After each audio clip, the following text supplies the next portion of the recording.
Surrounded, also called Frenzy, is a 2018 film directed by Jose Montesinos, written by Graham Winter, and we have a cast including Aubrey Reynolds, Gina Vitori, Lanett Tachel, Taylor Jorgensen, Michael S. New, Pope Bustos, and Russell Geoffrey Banks. And I thought this was quite nice. The narrative is straightforward. It's not particularly scary. In fact, I didn't find it to be that thrilling, but I still enjoyed the experience. We have some good performances, gorgeous shots of the water. And maybe that's partly why I didn't find it that scary, because I thought it looked beautiful. The music is really nice as well. It's about people stranded in the water where there are sharks. There's a little bit more substance to it than that, but in general, that's the basic premise. I won't go into too much more detail, but it's quite a straightforward narrative.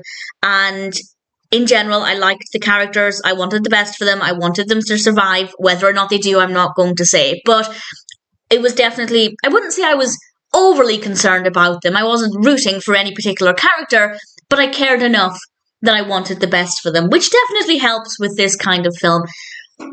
As I said, it's not particularly scary, unless maybe you're phobic of sharks, which I'm not. I mean, if I was in water, I would be terrified, but in general, I can look at a shark without getting scared. But unless you're very, very scared of sharks, I don't think you'll find it to be that scary or that thrilling, but it's still an enjoyable experience. It is quite tame for a lot of it. It's quite calm, which is not what I expected, but it kind of works.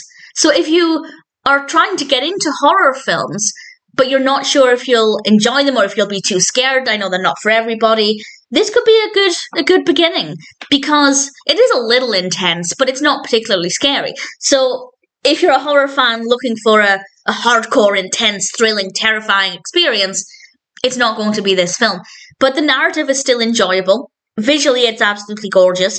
The performances are good, and I cared about the characters, and the music is beautiful. So, honestly, I didn't hate it. I didn't dislike it. It's not necessarily what I was in the mood for going into it. Obviously, I wanted a scary shark film. But while it didn't deliver with that for me, I still enjoyed the experience, so I can't really complain. If you're new to horror, if you're not sure if you'll be comfortable with shark films, or indeed if you're very scared of sharks but you don't want anything too terrifying, then Frenzy or Surrounded might be worth checking out. It's quite a calm experience compared with what I was expecting, but actually, I liked it. There are a lot of positives about this film, and ultimately, other than the fact that maybe it could have been a little bit scarier, I can't really fault it. I don't think it will be for everybody. If you're looking for a thrilling horror, then it might not be good for just now. But if you're a horror fan like me, who sometimes is in the mood for something that's maybe not as intense, it's a good one to watch. All things considered, Frenzy or Surrounded is a decent film, not necessarily what I was expecting, but I liked it well enough, and I'm happy to recommend it.